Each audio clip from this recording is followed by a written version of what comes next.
지역에서 사역하고 있을 때 갈라디아 교회의 그 교인들에게 보낸 편지였어요. 바울은 1차 선교 여행에서 갈라디아 지역, 지금의 터키 지역이죠. 이곳에 다니면서 교회를 세웠습니다. 어떻게 이 지역에 하나님께서 바울을 통해서 교회를 개척하게 하셨을까요? 바울은 이 지역에 유대인들의 이 지역 갈라디아 지역은 1차 선교 여행을 했던 지역이라고 아까 말씀드렸는데 이곳에 유대인들의 핍박이 많았습니다. 전도를 할 때. 그래서 돌에 맞아 죽을 뻔했지만 복음의 씨가 계속 뿌려져 임으로써 갈라디아 이 지역 바로 이방 지역에 교회가 개척되었습니다. 그리고 바울은 계속해서 1차 선교여행 마치고 나서 2차 선교여행으로 이 터키 지역을 붕 뛰어넘어서 유럽 지역 마게도니아와 또 아가야 지역으로 다니면서 2차 선교여행을 하는데 그때 뭐 빌립보 교회라든지 또 데살로니가 교회라든지 그 고린도 교회 그렇게 교회가 개척되었습니다. 이 지역은 제가 말한 마게도니아, 아가야 이런 지역은 이제 유럽, 지금의 유럽이에요. 그런데 고린도에 머무르고 있을 때 1차 때 선교했던 갈라디아 지역교회로부터 검은 소식이 들립니다. 검은 소식이라는 건 안 좋은 소식이에요. 바울이 1차 선교 여행에서 개척했던 갈라디아 교회가 유대 거짓 선생들의 그 거짓 말에 유혹되어서 넘어가 바울이 전한 복음을 따르지 않고 바울을 배신한 거예요. 그래서 복음이 변질되고 있었습니다. 예수만 믿으면 구원을 받아? 아니야. 할례도 해야지. 율법도 지켜야 되고 그렇게 다시 되돌아가도록 그런 영향을 미치는 거짓 선생들이 있었습니다. 그래서 바울은 그 사이 그러니까 갈라디아 교회를 떠나서 지금 그 유럽을 거쳐서 고린도 교회까지 온 그 사이에 다시 율법주의로 돌아서려고 하는 그 갈라디아 교인을 향해서 지금 불같이 흥분하면서 갈라디아 교인을 향해서 책망하는 편지를 써서 보냅니다. 우리가 이 갈라디아서 중에서 지금 5장 말씀 함께 봉독하고 있는데요. 이 가운데 하나님의 은혜가 저와 여러분에게 임하기를 원합니다. 저가 이제 예수님을 만난 시절을 잠깐 돌이켜보면 날 살려주신 예수의 죽으심과 그 부활의 복음을 듣고 믿어서 죄사함을 받았어요. 그리고 성령의 내 안에 내주하심으로 뜨겁게 감동되는 가운데 모든 것을 하나님이 주신 은혜에 감사함으로 또 기쁨으로 자원하는 즐거움으로 주의 부르심만으로도 감사해서 주께 헌신을 했습니다. 그런데 점차 예수 생명보다는 형식적이고 그냥 기계적인 종교 생활로 만족하게 되고 신앙에 있어서 이렇게 후덕하게 굳어지게 되었어요. 마치 우상에게 제사 지내듯이 그냥 시간 되면 그 시간에 나가고 또 그 양육해야 되면 양육한 자리로 가고 그냥 습관적이 되었던 거죠. 어제 일이나 오늘이나 뭐 내일이나 영어도로 동의하신 예수님이라는데 저의 그 무감각은 뭐 지금이나 어제나 내일이나 쭉 계속된 그런 종교 생활했던 적이 있었습니다. 만약 저와 여러분의 상태가 뜨거운 감동의 그 첫사랑을 예수님과의 첫사랑 잊어버렸다면 뭐 우리가 지금 변질된 건 아니라 할지라도 예수 생명에 대한 그 감격을 그 자유함에 대해서 누리지 못하신다면 오늘 저와 여러분이 주시는 하나님의 말씀으로 또 성령님의 은혜로 마음을 새롭게 하여서 날 구원하여 주신 복음의 은혜를 새롭게 누리시기를 바랍니다. 우리가 함께 나눌 첫 번째 말씀은요. 육체의 욕심에서 자유케 한 주의 복음입니다. 13절 같이 읽겠습니다. 시작. 그러나 형제들아 너희가 너희가 자유를 위하여 부르심을 부르심을 입었으나 그러나 그 그 자유로 육체의 기회를 삼지 말고 오직 사랑으로 서로 종을 노릇하라. 이 형제들아 라고 했는데 갈라디아 교인을 지칭하죠.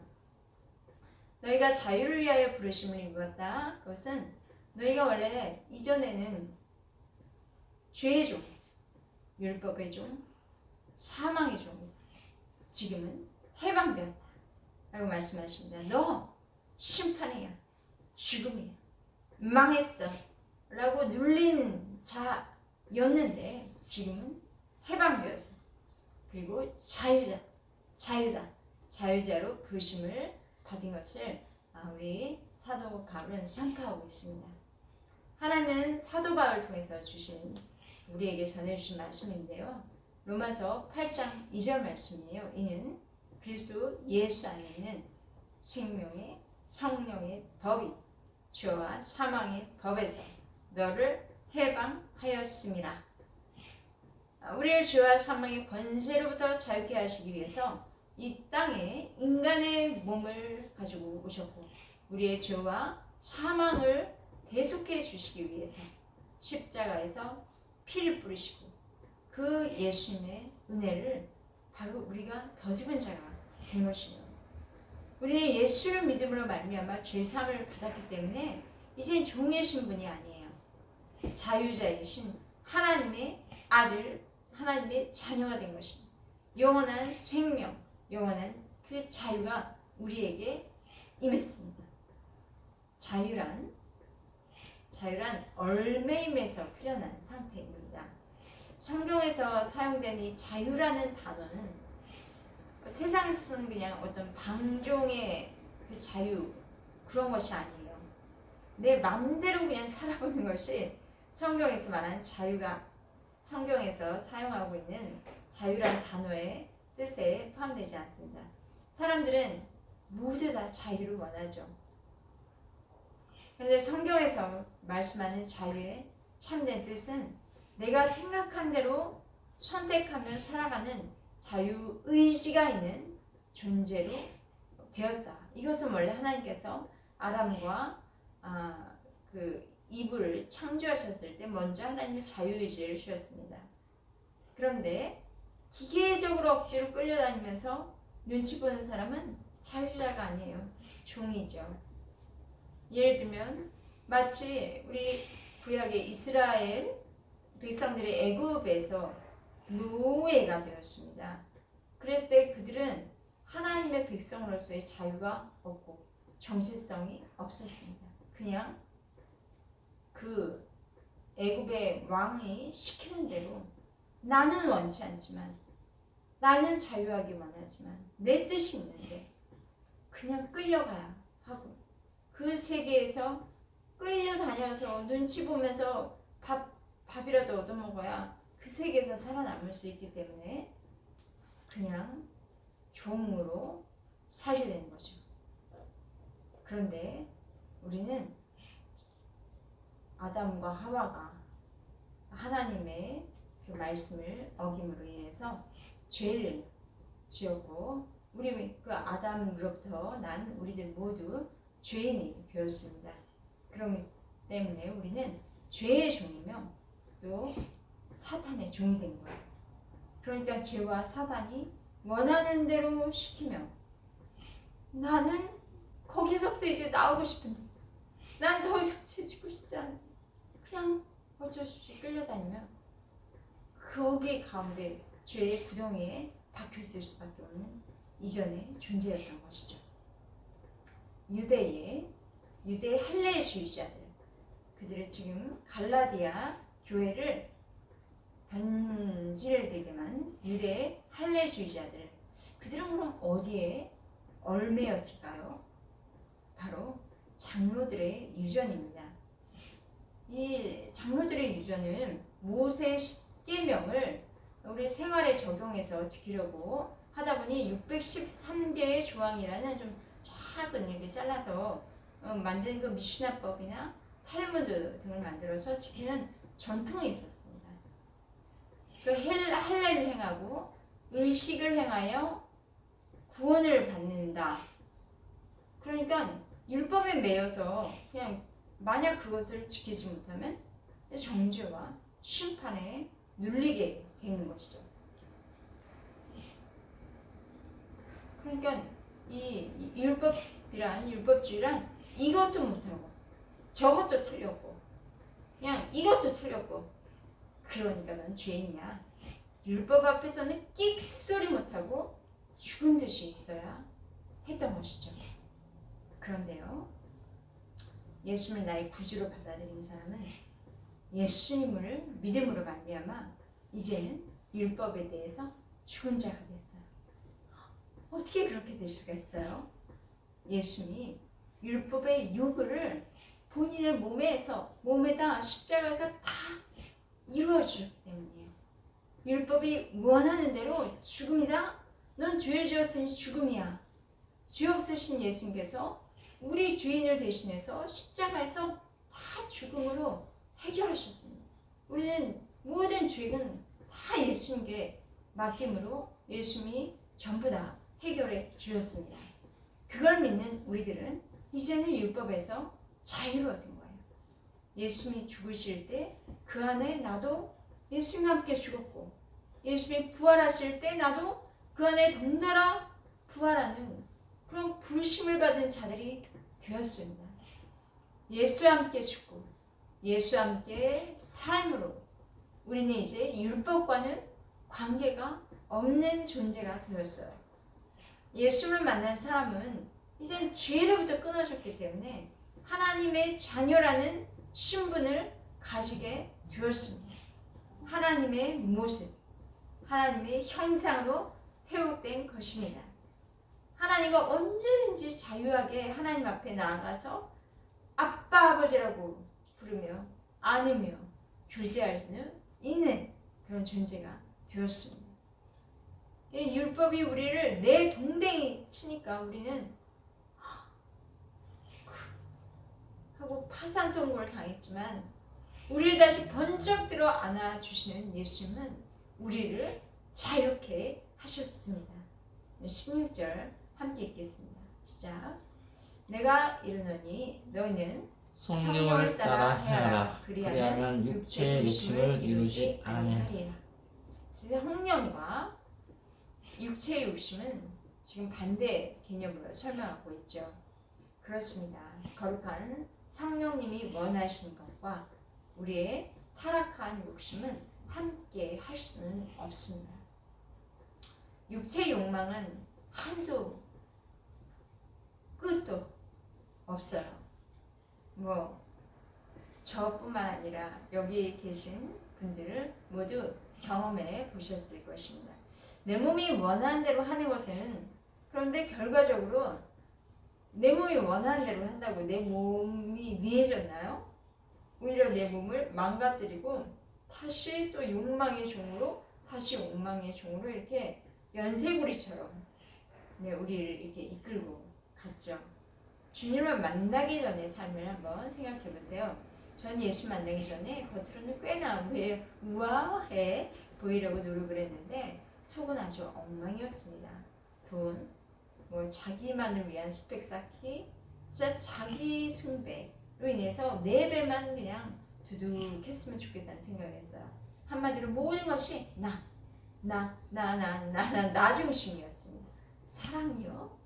사랑도 자기만 사랑하다 보니까 나만 사랑해 주기를 원하니까 자기 연민에 빠지게 되었습니다.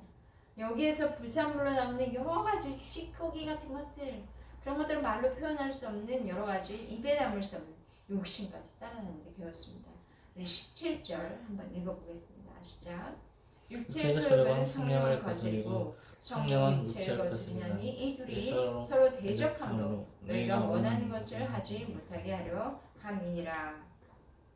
육체의 소욕은 성령을 거스리고 성령은 육체를 거스립니다. 그러니까 우리 마음에는, 우리의 생각에는 더운 욕심만 있을까요? 그렇지 않아요. 바다보다 넓은 마음으로 넘어진 사람을 번쩍 안아 일으켜주고 싶고, 또 아픈 사람, 돌골된 사람 방황하는 사람의 앞길을 이렇게 열어주고 싶고 잘 나가도록 도와주고 싶고 그런 타인을 향한 사랑을 베풀고 싶은 그 아름다운 마음들이 한쪽 구석에는 있긴 있어요. 그런 소원을 모두 다 한 번쯤은 가져보셨을 것입니다. 그런데 이런 마음이 들려오죠. 너 그렇게 사랑 타령하다가는 이 세상 어떻게 살아가려고 해? 너만을 위해 살아야지. 그렇게 살아도 살기 쉽지 않아. 그런 육체의 욕심은 또 나에게 계속 말을 건네는 것이요. 그러면 우리의 육체의 소욕은 무엇일까요? 우리 19절부터 한번 육체의 소욕에 대해서 읽어보도록 하겠습니다. 19절, 20절, 21절입니다. 시작. 육체의 일은 분명하니 곧 음행과 더러운 것과 호색과 우상 숭배와 주술과 원수 맺는 것과 분쟁과 시기와 분냉과 당짓는 것과 분열함과 이단과 투기와 술취함과 방탕함과 또 그와 같은 것이라. 전에 너희에게 경계한 것을 경계하노니 이런 일을 하는 자는 하나님의 날을 위협으로 받지 못할 것이야. 네, 육체의 일은 분명하다라고 한 것을 보면 육체의 일인지 아닌지 분명하게 분별을 할 수 있다는 것입니다. 19절에 음행, 더러운 것, 호색은 성적으로 문란한 그런 생활을 말하고 있고요. 또 20절에 우상 숭배, 주술, 이단 등은 하나님 외에 다른 영을 따르고 섬기는 것입니다. 그 외에 20절에 원수 맺는 것, 또 분쟁, 시기, 분냄, 당짓는 것, 분열함은 우상 숭배의 결과로 인해 이 교만에 따라오는 그런 여러 가지 행위들이고요.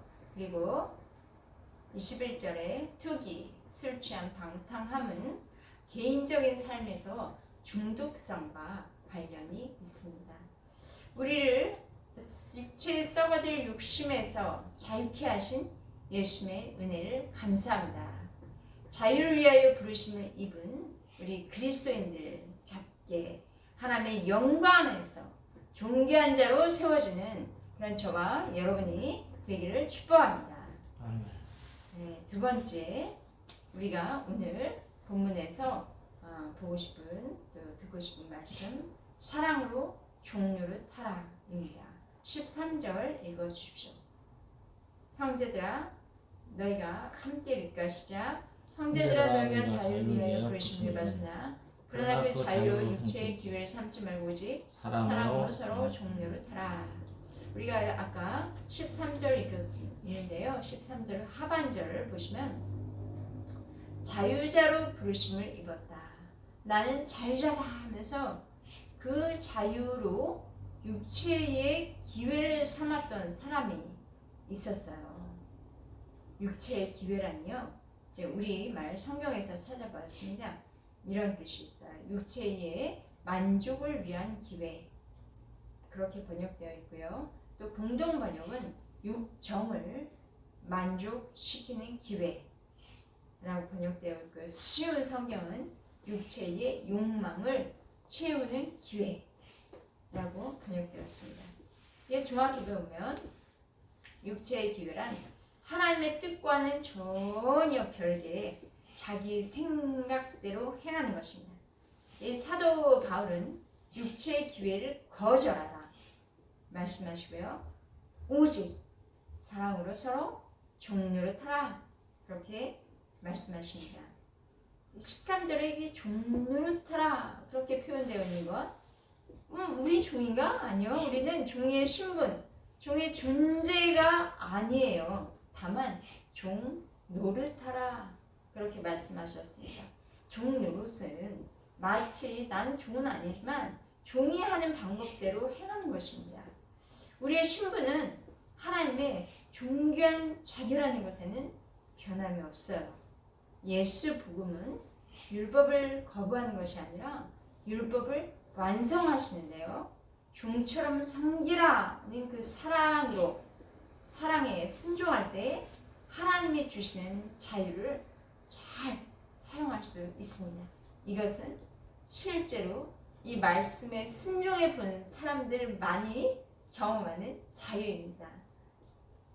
예수님께서 마태복음 22장 37절에서 41절까지 주신 말씀이 있습니다. 제가 읽겠습니다. 예수께서 이르시되 내 마음을 다하고 목숨을 다하고 뜻을 다하여 주 너희의 하나님을 사랑하라 하셨으니 이것이 크고 첫째 되는 계명이요 둘째도 그와 같으니 내 이웃을 내 자신과 같이 사랑하라 하셨으니 이 두 계명이 온 율법과 선지자의 강령이니라. 네, 율법의 완성은 사랑입니다. 이 사랑의 종노릇하라고 했는데요.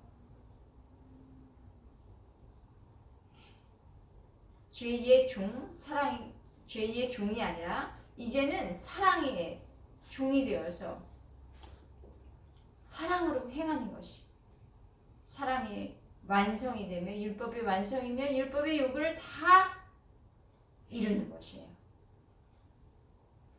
율법의 요구를 먼저 이루신 예수님도 사랑의 종으로 하나님이시지만 이 땅에 낮아져 오셔서 죄인들을 섬겨 주셨습니다. 14절에 함께 읽을까요? 시작.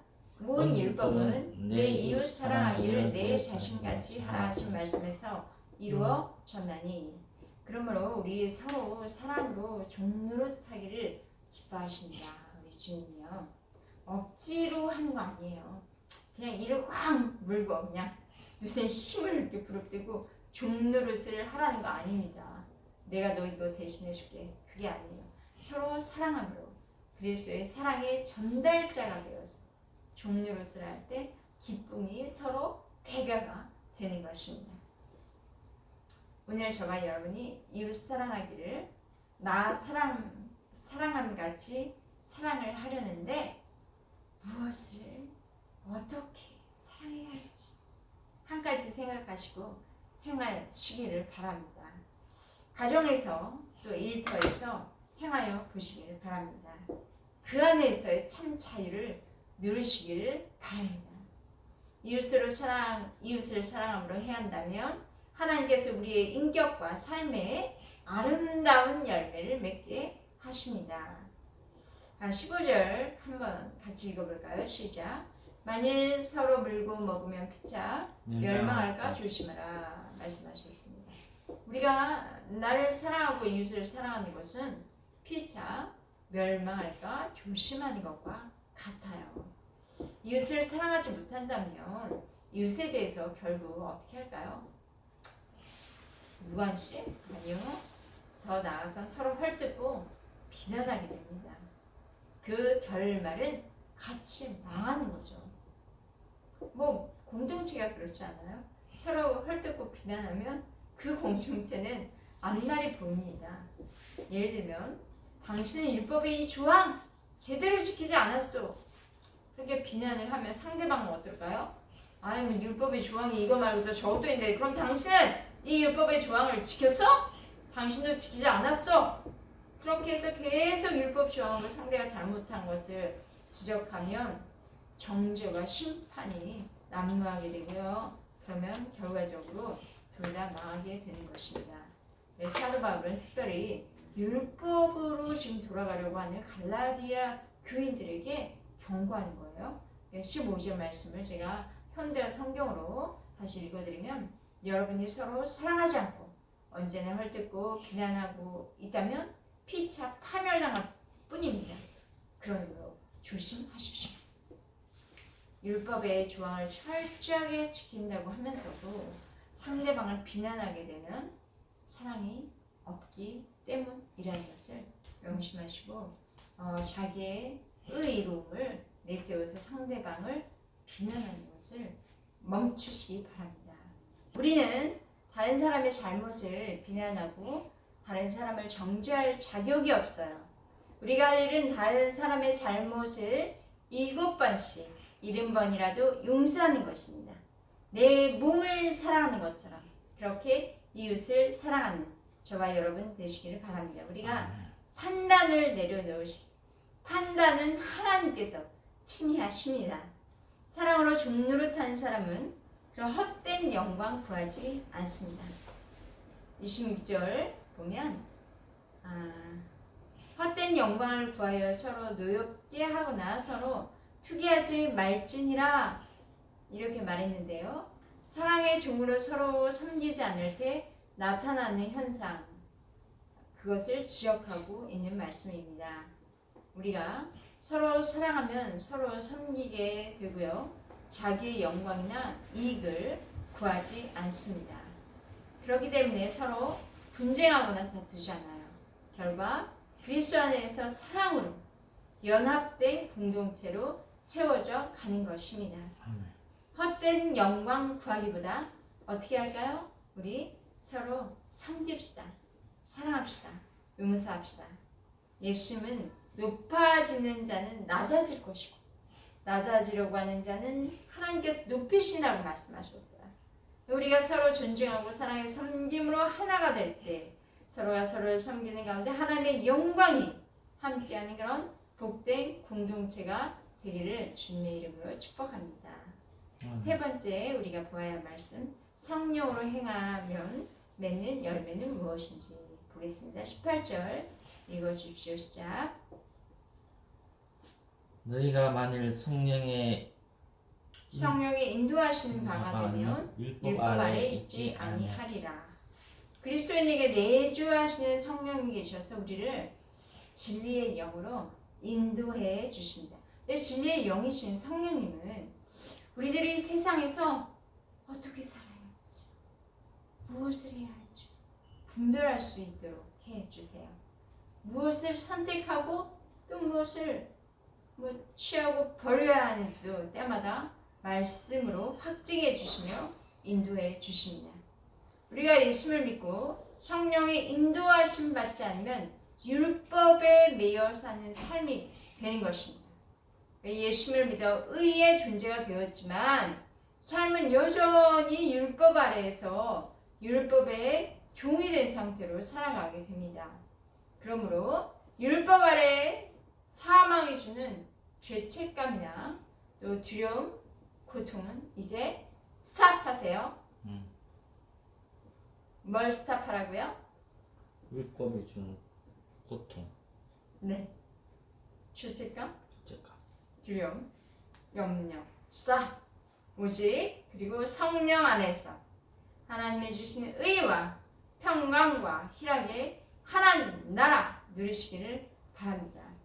율법은 정죄이지만요, 복음은 용서와 사랑, 자유입니다. 22절과 23절입니다.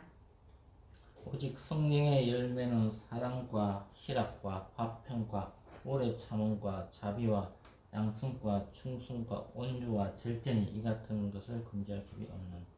네, 오직 이 성령의 9가지 열매 중에 가장 먼저가 무엇입니까? 사랑입니다. 여러분 사랑하고 싶었는데 사랑은 잘 안 되시는 분들에서 가슴을 막 쥐어뜯어도 사랑이 잘 안 되는 분들이 있다고 말씀하세요. 성령으로 인도함을 받으신다면 사랑의 열매가 이건 내 힘과 노력으로 맺혀진 것이 하나님께서 사랑의 열매를 맺도록 도와주십니다. 사랑해야지 아무리 힘써도 잘 안 되시는 분들도 성령님 기대하세요. 성령의 인도함을 받으면 사랑의 씨앗이 저절로 열매로 맺혀지게 됩니다. 둘째, 희락입니다. 희락, 저는 이 희락인 단어를 너무 사모해요. 근데 전 참 재미없는 사람이었어요. 양육 패턴이 그냥 제가 받았던 양육 패턴이 엄숙, 논리, 그리고 감정을 컨트롤해야 하는 그런 분위기가 제 몸에 그냥 지금까지로 계속 배어 있었어요. 자신이 재미없는 사람이라는 것도 알지만 코미디를 보아도 그 전에 왜 웃어? 하면서 이렇게 비웃던 사람이었습니다. 그런데 예수님 안에서 희락을 경험하게 되었습니다. 기쁨, 정말 참된 웃음, 허탈한 웃음 아니고요. 그 참된 기쁨이 무엇인지 알게 되었어요. 표정이 밝아졌어요. 어둡고 그냥 어려운 환경을 통과할 때도 웃음은 잃지 않았어요. 오히려 그리스도인이 받는 고난 중에 있다는 것만으로 성령의 충만함이 있어서 기뻐하였습니다. 다음에 화평입니다. 근심, 염려, 두려움 얼마나 무거운 단어입니까? 그것에 종이 되어서 조그만이라도 불안하고 떨렸던 그런 저였는데 예수 안에서 참된 평강을 누리게 되었습니다. 우리가 세상을 살다 보면요 평강할 수 없는 그런 일들을 많이 만나요. 이제 좀 평강하려나? 그다음 또 어떤 사건이 생기고 그런 일들을 만날 때가 있는데요.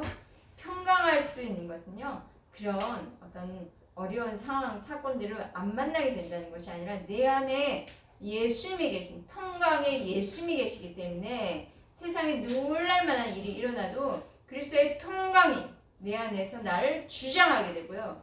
그리고 또 혹시나 옆에 두려움이 있는 사람들 그런 사람에게 내 평강을 전해주면서 그들을 평강으로 위로할 수 있습니다. 로마서에서 또 이런 말씀이죠. 환난은 인내를 이는 연단은 소망을 이룬다 말씀인데요. 인내에도 힘이 필요하죠. 그렇죠. 우리는 인내할 힘이 없어서 조금만 무슨 일이 있어도 벌떡벌떡 일어나서 회피하거나 아니면 다른 데로 도망가려고 합니다. 성령의 사람은 인내할 수 있는 힘을 누가 주십니까? 성령님이 불어넣어 주십니다. 또 자비로운 마음은 다른 사람을 긍휼히 여기는 마음입니다. 하나님의 긍휼의 마음을 주셔서 이타적인 사랑을 할 수 있도록 도와주십니다. 양선은요 하나님이 기뻐하시는 선을 행하는 것이에요. 충성은요 하나님이 맡기신 일을 흔들림 없이 감당하는 것입니다. 온유는요 부드러운 그냥 어떤 인간적인 성품을 말하는 것이 아니라 예수님이 하나님의 뜻에 순종하실 때 어떻게 하셨어요? 반항하지 않으시고 양과 같이 순전함으로 하셨듯이 하나님의 뜻에 순종하는 마음 자세입니다. 절제는요 자기의 뜻이 앞서지 않도록 항상 주 앞에서 행하는 그런 자세입니다.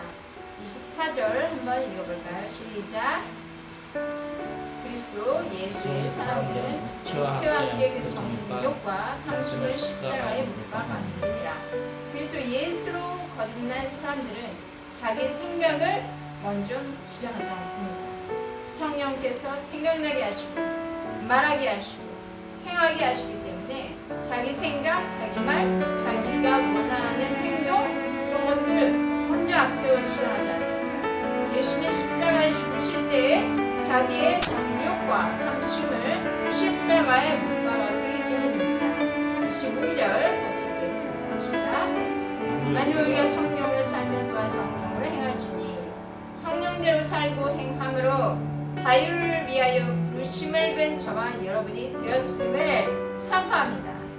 성리의 열매 주렁주렁 맺는 사람들이 되어서 하나님께 영광이 되며 그 영광으로 인하여 우리 모두 기뻐하는 저와 여러분 되시기를 주의 이름으로 축복합니다.